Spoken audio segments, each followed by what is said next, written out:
Hello, my name's Rebecca and I'm from the Bead Queen, which is an online jewellery making supplier. There we go, I'm based in the UK. Okay, so today I'm going to show you how to make these beautiful gem duo and kite bead stars, which is perfect timing. So things that you need if you want to do this with me. You're going to need some beading thread. Now today I'm going to be using the Miyuki beading thread. But whatever you use and whatever you feel comfortable with, then just go with that, whether that's Fireline, Wildfire, KO or Nymo. So today I'm going to use the dark black colour, which is in keeping with the beads, the dark coloured beads that I've chose to work with today. So you're going to need about 60 centimetres in order to make your star. So I'm going to need a pair of scissors to chop that.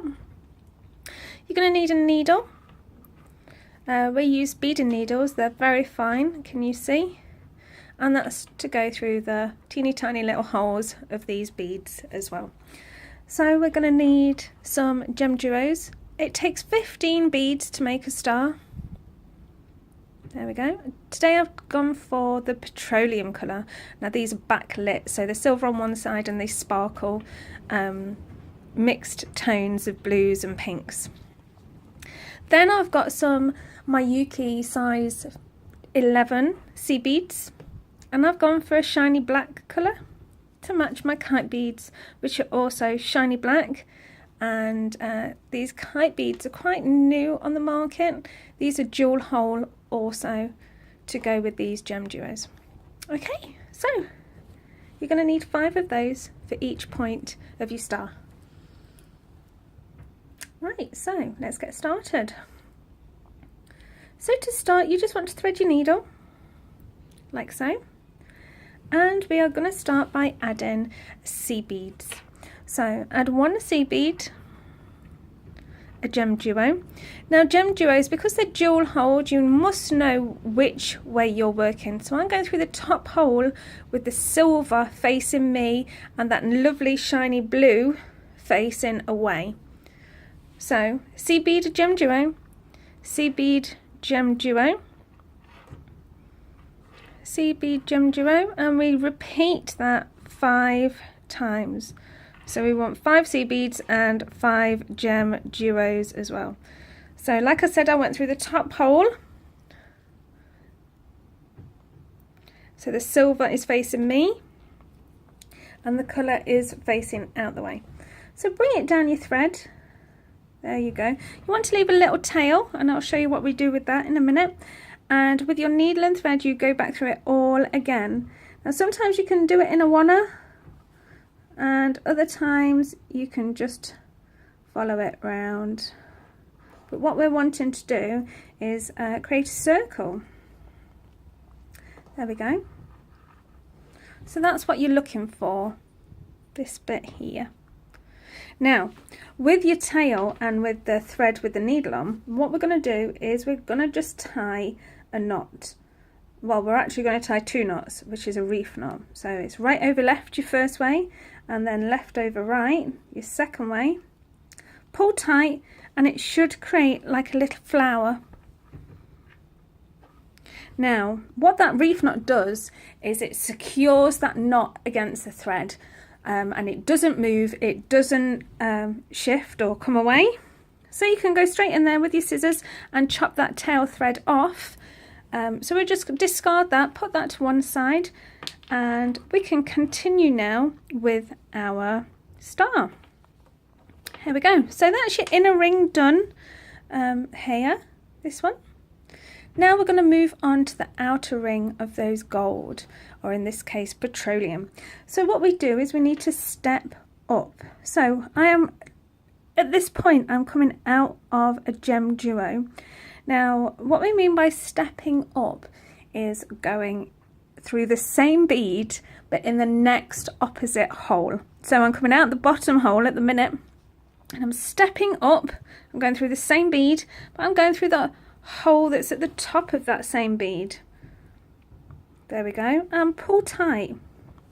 So now I can start on the outer ring, or my next ring that I'm gonna start on now. So how we do this, we want to take 2 gemduos, making sure you're going around in the right way. So this time I use the bottom hole of the gemduo, a seed and a gemduo, and go through the next hole, there we go, on your flower that you've already made. Pull tight. Now what you'll notice is the gemduos sit next to the gemduos and the seeds will line up, as you can see in this one. This one's a bit clearer because it's a matte finish, whereas this one's quite shiny. There we go. So this is the bit that we've just done here. Now we're going to do it again. So it's going to be a gemduo, a seed and a gemduo, and again we place through the top hole from the gemduo of the loop that was on the inner ring, and we just keep going like that in that motion, adding a gemduo, a seed and another gemduo. Work your way round until you get back to where you started from. There you go. Now it won't look like a star at this stage. That comes on the next step when we start adding those kite beads in to give us our points. There we go.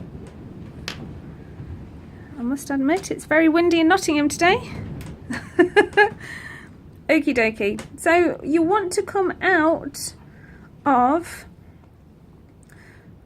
there we go. So can you see I'm coming out of my first gemduo on the outer ring. There we go. So I'm coming out of this one here. Now again we step up, so go into the same bead but the hole above, and now we start adding in the kites. So can you see we fill in the gaps? So the side of the kites that we use, these are also a dual hole bead and they're shaped like a kite shape, hence the name. We have a hole at the thinner part and a hole at the fatter part. So we're going to use that side today because that size fits in the gap lovely.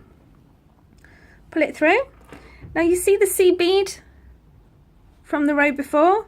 We're going to step down into that C bead, pull your thread through, and now step up again. So we're making the points of the star. There we go. So then again add a kite, remembering it's the fatter part. Go through and you just fill in the gaps with the points of the star and the kite beads. Remember to step down into that C bead. This will hide your thread, and then step back up so that we can place another kite bead to make another point. There we go. And just continue your way around, repeating the steps. Go down into your C bead and then step up into your, I can't even get into my C bead, look. There we go. And step up so you can go into your gemduo.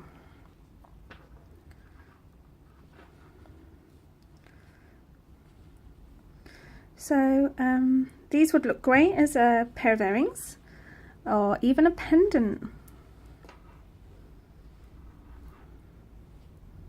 Especially coming round to Christmas time, and the amount of colours that you can do these in is fantastic. Okie dokie, so this is my last point that I'm adding on. So my final kite bead and through.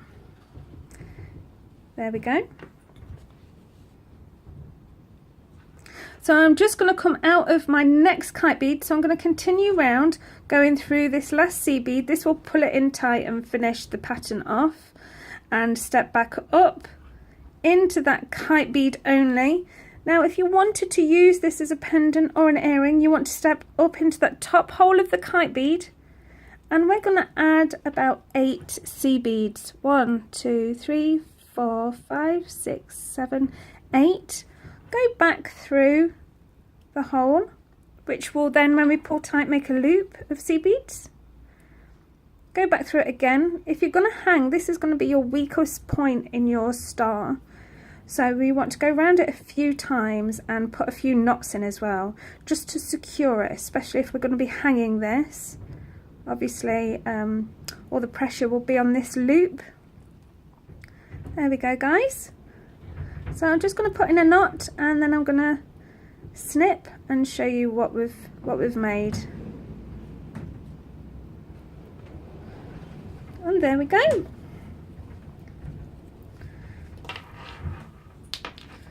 So with the loop, you can either attach it with a jump ring and thread it onto a chain, or you can go straight with ear hooks and add it on to an earring finding.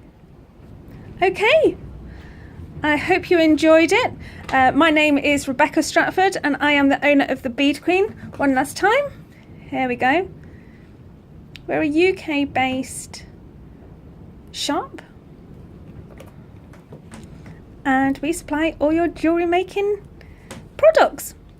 Okay, see you next time. Thank you for joining us. See you soon. Bye.